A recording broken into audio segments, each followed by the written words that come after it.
guy is. And make sure everybody else should be muted at this point. Everyone should be muted except for Chris and me. Okay, so hang on just a second, folks, and I'll read this little blurb. So here's what was in the meetup, and we'll just go through this. So Chris has discovered the best way to use ChatGPT for copywriting, allowing him to automate research, structure his ideas, and create LinkedIn content that sounds just like him. In this session, he will share how he trained his ChatGPT to match his tone and his style, so AI enhances his voice rather than replacing it. So at this point, I think it's time for you to take it away, Chris Irving, one of my, what they call bros. You know, like we aren't both men, but Chris is one of my people. Go for it. All right. Thank you for the awesome intro, Joyce. Oh, man, I appreciate it. Thanks, everyone, for jumping in here today. I'm excited to show you a couple of things I discovered on ChatGPT. I am not, just so you know, I'm not like a prompt engineer or anything like that. I just spent a lot of time frustrated that it was giving me all this garbage. And I'm like, how do I make this better? So I just spent a bunch of time creating like multiple spreadsheets around this, like Google Sheets with different things to prompt and different ways to make it work. And so when they released the newest functionality with 4.0 where you can create your own GPTs, guy was now the limit for me. And I was like, oh, I can do this in a much easier way. I can share this with people. I can give it to you guys today. You can have my link to create a blog post. It's very cool. It does things in a way that the way I talk. So it's not going to talk in the way you talk, but I can show you how I made it. And then from there, you guys can ask questions and I can help you create your own if you would like as well. I will preface, you can't create your own GPTs if you don't pay for it.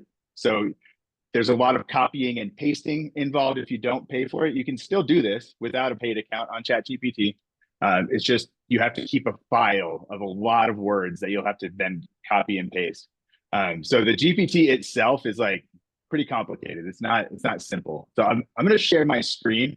But before I do that, I should mention I do a couple of things professionally. One is I am the owner of Genius Networking. We're a networking group in Denver. We're branching out into other cities, soon to be in Chicago and Dallas and a few other places, which is really fun. And so I've helped build, I was the product manager for an AI platform that's called Genius Connect.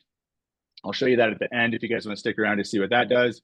It's a way to get warm intros to people. It's really cool. And then the other thing I do is I'm the sales director for Synergist. We are a virtual assistant placement company. We don't place people with our clients. We manage them on our end for our clients. And then if you guys have anyone that you'd refer my way that is looking for any type of marketing, I know a lot of people in here do marketing, but if there's any pieces of the marketing that you don't touch and you want someone that you can refer those clients to that's going to treat your clients really well and pay you for it, let me know. Glad to help them out. So that said, let me show you what this does. So I'm going to, first I need to update this and then I'll share my screen. All right.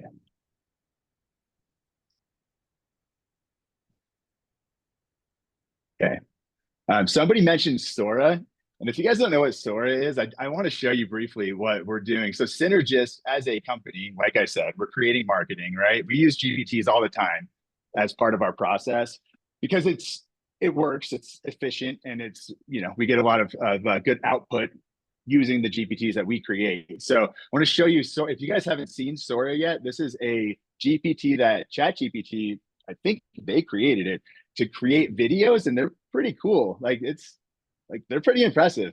This one where this the dress, like a smoke, the ice cream. So anyway, we created one at Synergist. So what we do at Synergist is our branding, which is getting a lot of attention right now, is we have superheroes as our virtual assistants. So I'll show you the Sora videos we created for our superheroes. It's kind of fun. They are not they're not perfect, but they're not horrible either. Like this one's pretty good.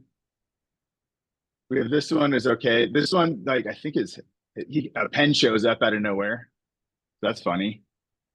Oh no, his headset, half of his headset disappears. So it's not perfect yet. And then check out this one. This one, he pulls a pen out of his hand, like it just appears out of nowhere out of his right hand. So, so we're not there yet on the video side, but it's pretty fun to mess with. We were playing with this for a while. So anyway, I thought I'd show you that because I thought it was interesting. But yeah, anyway, let's go back to what we're doing over here. So I wrote this blog post. Thank you to Joyce for hosting this and allowing me in. And thank you also to Joyce for helping me with my LinkedIn profile, because before Joyce, I had not a very good LinkedIn profile or presence for that matter. But Joyce, one day I called her and I was like, hey, I want to do a blog post and I don't know what to do. And she's like, start a newsletter. I was like, oh, okay, sure, on LinkedIn. So I did that. I was in staffing at the time. And so this was the first newsletter I ever wrote. I wrote this with my own head. I didn't use ChatGPT. Every word came out of my brain. And I was like, okay, I wrote a blog post. It's pretty good. It's kind of long. And I was like, I don't ever want to do that again because I don't like writing. So how do I not do this again, but make it sound like that, right? So instead of spending the 30, 45 minutes it took me, whatever it was, to go do this every week or every other week, I was like, okay, let's go into ChatGPT. And at first, this was all in a Google sheet, and it was outrageous. If you guys saw this sheet, I don't think I have it anymore. If you saw this sheet, you'd be like, what is going on? But I'll show you how I did it here. So on ChatGPT, when you first log in, it looks like this, right? Now, if you're paying for an account, you can now create your own GPTs, and that shows up over here. If you're not paying for an account, you can't do this, but you can still copy this into a Word doc and paste it into here, and it'll still work, okay? All right, so let's look at some of the GPTs I created. So like creating copy, right? You guys, a lot of you guys are marketing people, so that's really fun. We can kind of talk about, some of the things we have to do on a daily basis. So creating copy, I've got people in the Philippines creating my copy for me, and they're like, and when they write the copy with ChatGPT, it comes out horrible. And I'm like, don't put that on our website. Please don't do that. And so I had to create this GPT for them so they can go and create copy. So I was like, please use this. But what I did to create this prompt is I asked ChatGPT to help me create it. So that's like the number one hack. ChatGPT can prompt itself. You just got to know how to ask it. So the very first thing I ever do, so if we wanted to create a prompt, let's go over here to normal old ChatGPT. Let's see if this will work.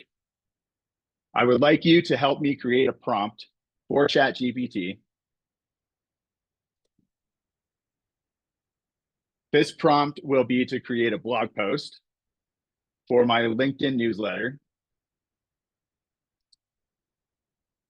Make sure you use my tone and language when writing this post. Okay, now we can go deeper. We can go deeper into that, a lot deeper into that, and we can ask it to do a whole bunch of stuff. Like, I want you to do task format, problem, agitate, solve, right? I want you to follow that format. I want you to make me a how-to blog. I want it to be a listicle. So it's like 10 steps, 10 ways to do this, right? Those are some of the most popular types of blog posts that exist, right? So those are the three I've created inside of my GPTs. We can ask it to do that. But one of the biggest things we need to do is it needs to use up my tone. So now that I've started this is just my starting place. I'm going to prompt it to do that. It's going to write a whole bunch of stuff. And actually, you know what? I'm going to stop it because there's one more thing I always put in here that I forgot. Please let me know if you have any questions. Okay. All right, let's let that go.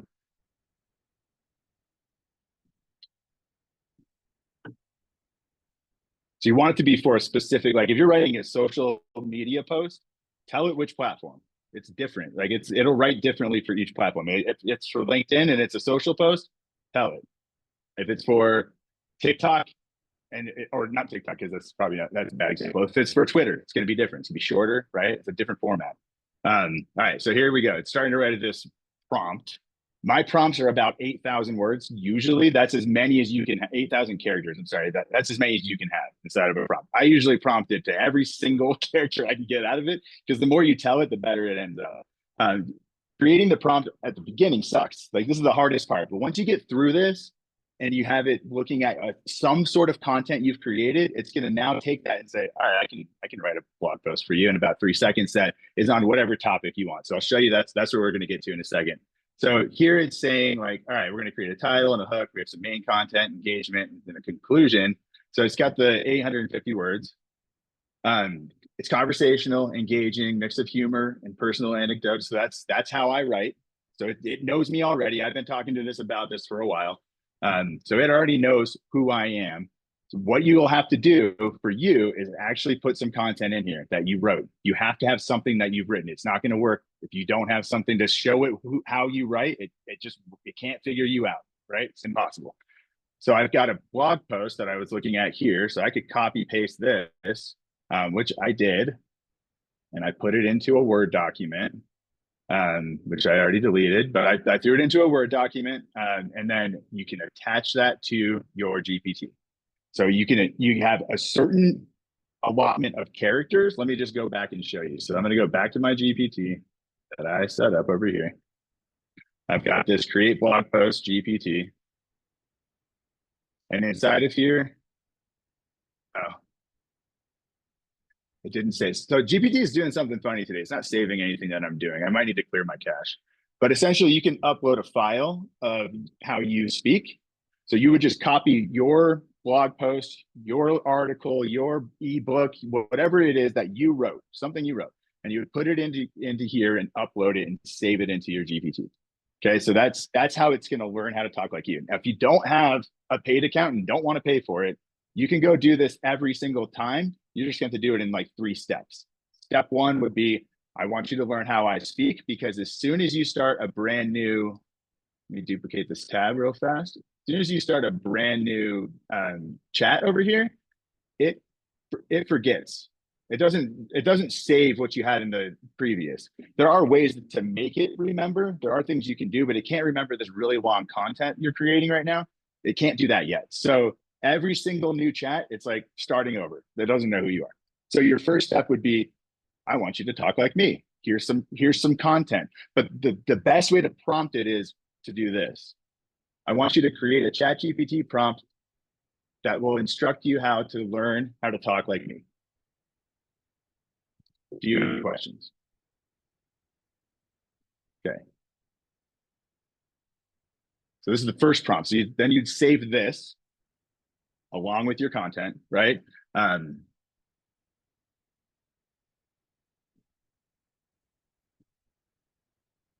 So it already knows me, since I already have a strong understanding of you. So it actually kind of does, I guess it is starting to remember on new chats. Things are happening so fast, it's hard to keep up with it. So maybe it does remember. So maybe you just have to do this once, and then you can then ask it, hey, I want to create a blog about this. Okay, so I've created the GPTs. I can go further into how you do that if you guys want to see that, but essentially I'm going to go use this one. So create a blog post. Somebody want to give me a topic? Any topic, it doesn't matter. You put it in the chat if you want. Ice cream. Create a topic. Ice cream. All right, ice cream. We're going to make a blog post about ice cream. Oh, yes. You want a blog post about ice cream? Yes. Let's narrow it down. Okay, well, I have multiple businesses that I run. So we'll say this is personal. We'll just say personal. It's not for networking. Oh, and it said, what kind of blog post do you want? Listicle, how to, or pass for the 3 I told you guys that I've created. Okay, personal blog post. Here are some topics. Just grab the first one. We'll say, yeah, go with that. And now it's going to write a blog post for me based on ice cream. It's personal. I think it's a listicle is what it's doing. And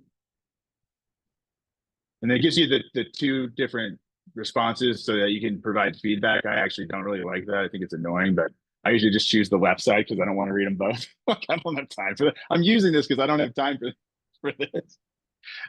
So yeah, so here you go. It's pumping out this article. So it'll give me 10 things. It'll give you some stuff about it. Right. But I prompted it for every single line. I gave it a prompt. It's not just doing this because it felt like it. It was like, I need you to give me a hook of a headline. The H1 needs to hook everyone's attention and make sure it's something that people are going to be like, oh yeah, 10 flavors of ice creams you have to try before you die. Okay. And then the first one is like, what is that? Never tried that. So kind Hey, of cool. Chris, It'll give you some great content. Yeah. there was another question. Mary Gall brought up a topic of travel to Japan. I thought Okay. that Well, might be Here, let's go can through. try you just that when show you're us done with the ice cream. the top part of your GPT again? The questions that it asked. You've created all those questions in there. The middle Yeah. section. Yeah. So if you're working with clients, you put the clients in there and what they do. I just went to their website and I was like, give me a summary of this company. And then I put it in there. I'm like, this is one of my clients. So then every time it asks me to do something, it's like, who is this for? Right? Is it general or is it for something specific? So then you could say, oh, it's for Genius Technology, which is the business I run, or Genius Okay. Networking, right? Or my synergist ones are separate from all this. This is all just Genius stuff that I do. But and then what type do you want? Because there's three kinds. There's three different types of blog posts that I've prompted it to learn about and be able to write about. So if it's like a problem that you want to write about, you'd use pass. If it's a how-to, like I want to instruct you, then you'd use the how-to, of course. But if it's anything else, I usually go listicle because that's just easy. You can come up with 5 to 10 things about whatever topic, right?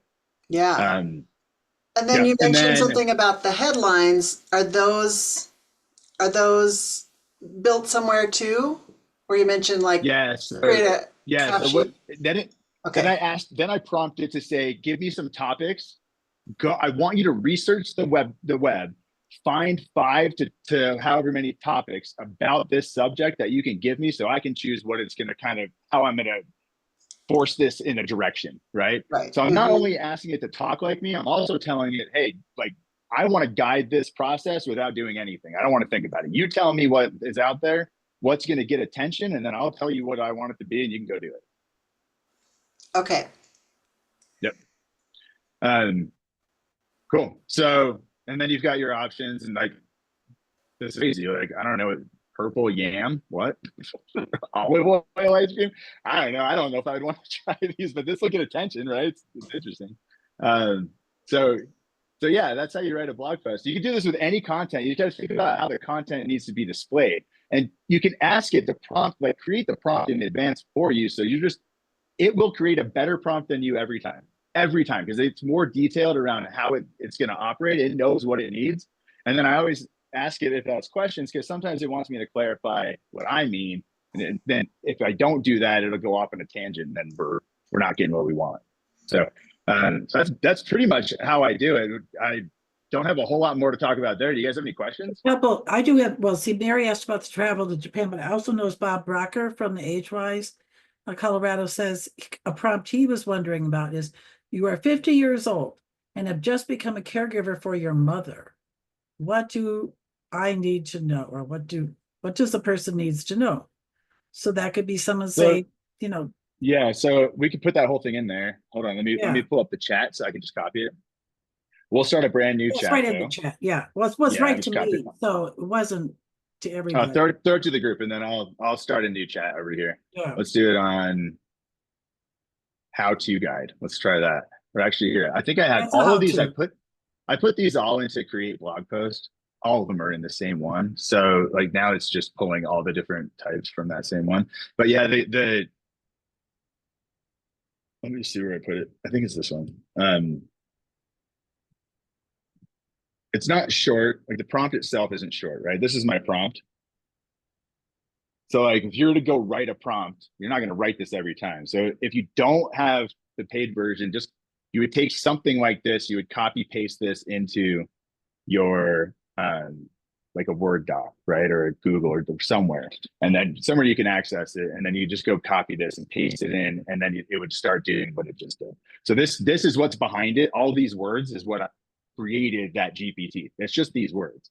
So you don't have to, it's no programming. It's nothing like that. It's just tell it what you want. But in order to create this long prompt, I don't think I wrote one word. I think I asked ChatGPT to write it all for me. And I was like, keep iterating until it spit out what I wanted, until I got the right content. I just kept iterating this back and forth with ChatGPT. Like, make it better.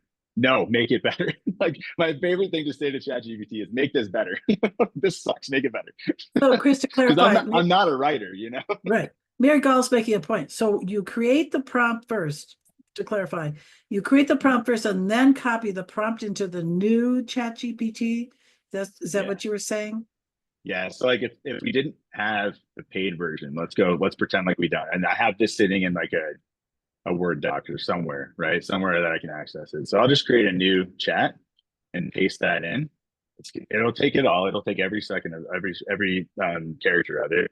And then cool. What's this blog post for? Which company? So we'll say it's for networking. We'll say it's personal because we're going to do this as the prompt that Bob wanted. Yeah. Okay, do you want this to be listicle, how to, or past? Your prompt was, you go look at it. Did you paste that in here yet? Sure. I did. Oh, I'm sorry. I didn't put it in for everybody. But I could just put in, sorry. So this is, okay, where am I? Okay, so here's the prompt from Bob. You are 50 years old and have just become a caregiver for your mother. Okay. What do you need to know? What do you need to know? So I would think for that, Yeah. we're probably going to make that. It's not really a how. It's kind of a how to. It's not a problem. Hopefully, let's go listicle and We see. don't know yet. Like You you can and answer me, with the right? number of what it is, right? So I just answered with one. You don't have to type what it is. And now it's like, all right, what's the main topic? So we'll just throw your prompt, your sentences in. And then now it's going to pop it out in my writing style. 7 things no one tells you about becoming a caregiver for your mom at 50. Like that would grab my attention on LinkedIn probably if I became a It's good. caregiver recently. Yeah. And then yeah, so now it's just going to give us a bunch of things, and the listicle ones are always the same. It's always some sort of hook in the first couple, and then the last part of it is some sort of pro tip about that. And then really the best thing you can do in a listicle, honestly, which I don't have programmed into this, is to not tell them what the last one is and tell them they have to email you for it or something. So you got to get their email. Then you could be like, oh yeah, number 8's amazing. Wait till you get to number 8, and they get to number 8. And it's like, email me and I'll tell you. It's kind of mean, but it works. It gets their attention. Or you could say, click here to learn more, and it takes them to your website, and then you could have the full thing on there, right? Lots of ways you could do that to grab someone's attention and hook them back to you. But yeah, there you go. There's our listicle. We've got 7 things. Final thought. You're doing better than you think. So, so this is a pretty easy copy paste now. I can take this. I will read through it to make sure it didn't say anything stupid, but it usually doesn't need any edits. It's usually pretty good. So Damon has a question. Damon, let's see. Go ahead, Damon, just unmute. Hey, Chris. So question Hey. for you. When it comes to speaking or in your voice or having it learn your tone and your mannerisms and everything, do you find that using the voice chat feature is a good option also? Because what I've been doing lately is just literally having a conversation with ChatGPT, just going back and forth and just kind of doing a dump. Does that help with it picking up on your tone, or do you physically need to put it in there? It doesn't make a difference because all Okay. it sees is the text. It doesn't really pick up tonality in your voice. Right. I don't think. I might be Right. wrong. I don't know for sure, but I don't think it does. So I'm not sure if it makes a difference. I would say having a conversation with ChatGPT gets you there faster. You can say like, I will do that while I'm in the car. I'm driving around talking to ChatGPT. Right. Like, Yeah. write me a blog post, and it's like, okay, sure. And then when I get home, it's all in chat. I can just copy paste, right? So if I have an idea of something I want, I'll do that while I'm in the car. But yeah, I think I don't think it's tonality that it's picking up on from your voice. I think it's just words right now. So Right. But as far as it's still sounding in your voice when you wanted to create some blog post or whatever, will it pick up in that? Okay.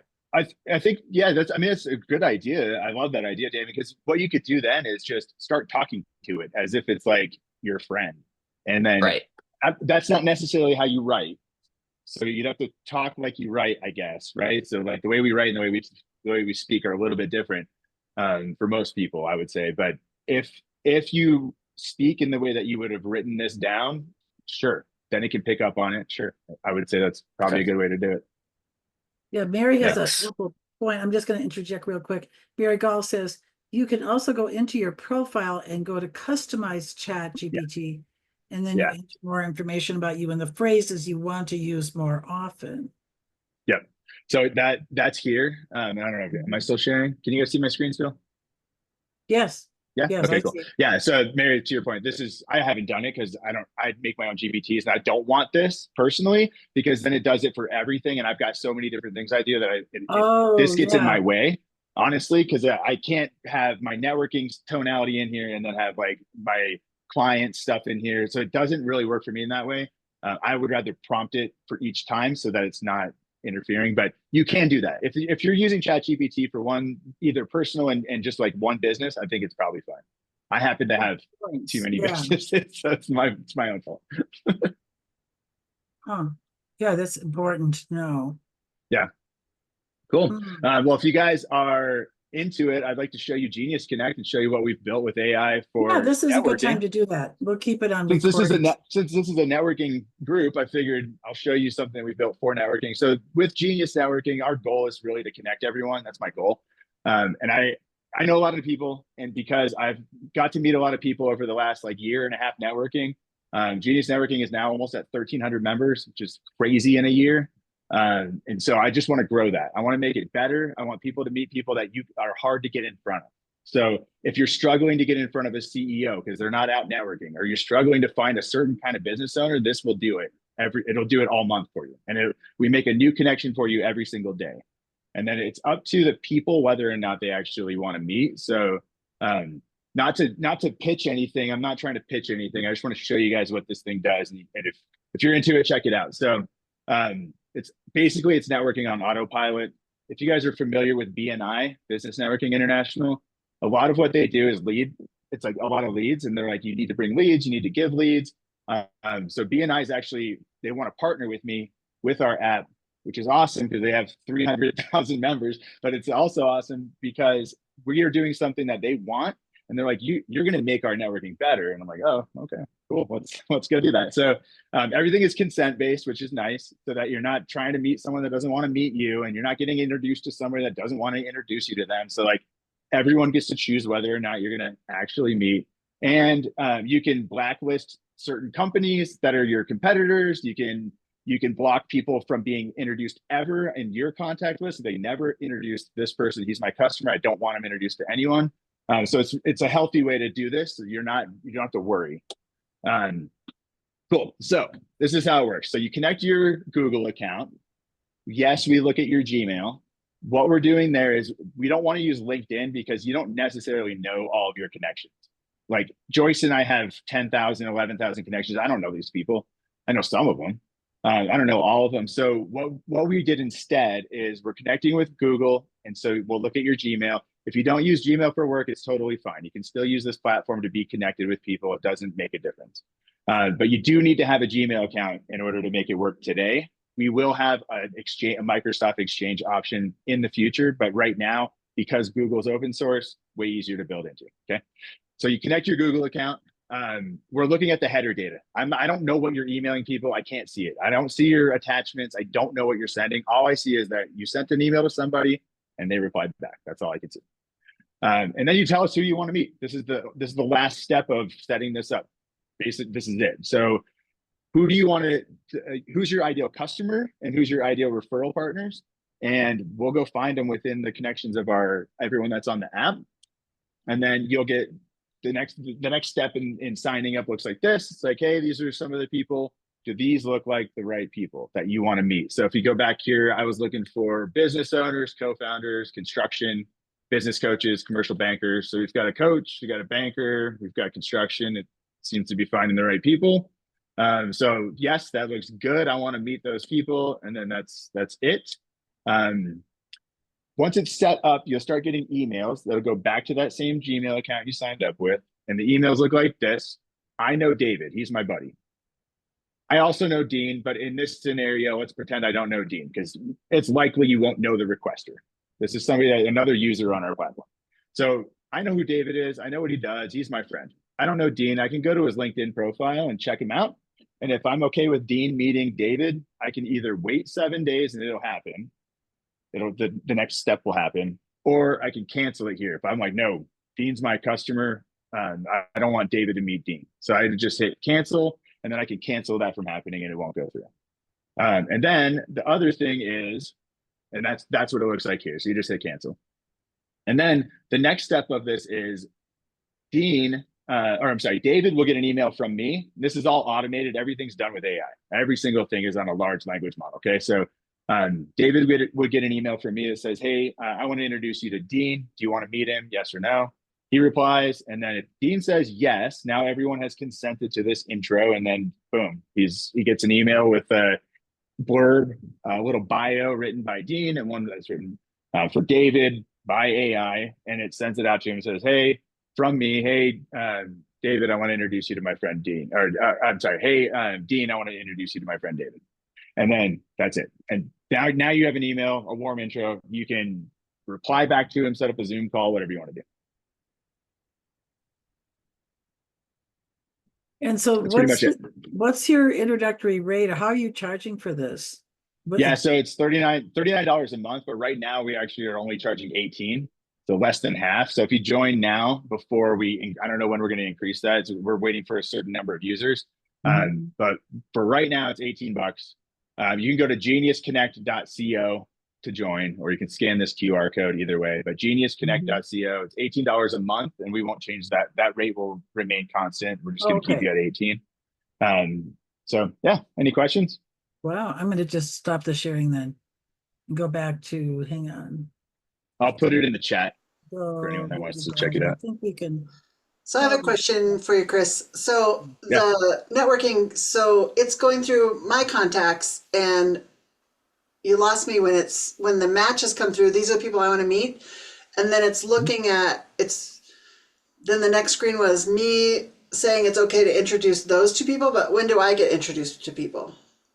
So then you get introduced. Yeah. So you'll get introduced to people as well through the same process. So that same thing happens on the back end. And then you actually have a queue, like every day, or every single day, you'll get a 7-day queue email from us that comes out of Intro Hub. So Intro Hub sends the email and it says, these are the connections we're making on your behalf at the top. Do you want to cancel or let them go through? And then at the bottom is a long list of like 30 or more connections that are being requested on your behalf. So you'll have 30-ish connection requests that are going to happen for you if they don't get canceled by either party. And so you can see what's about to happen. Doesn't mean they're going to go through, right? They could be canceled, but on average, we're seeing about 6 to 8 new introductions each month for $18. But these are people you wouldn't have been able to connect with without this, because they're a connection of a connection. And really, guys, when we're networking, that's the whole goal, is to meet people that people know.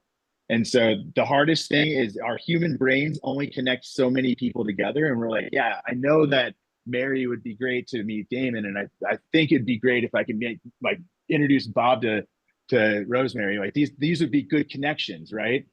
But you don't remember all of them. And so that's what this does. This remembers all of them for you. And it starts to give you reciprocity, because everyone's like, man, Mary keeps connecting me with all these people. Thanks, Mary. How are you doing this? And like, oh, it's Genius Connect if you want to check it out. But that's really the thing. It's like, they're going to want to send you their connections too. So not only are you getting people out of this every month, they're also going to be like, I need to repay you for this. It's so cool that you keep connecting to me with all these cool people. You're not doing anything. You're just saying yes or no. That's all you're doing. Nice. I like it. Yeah. Wow.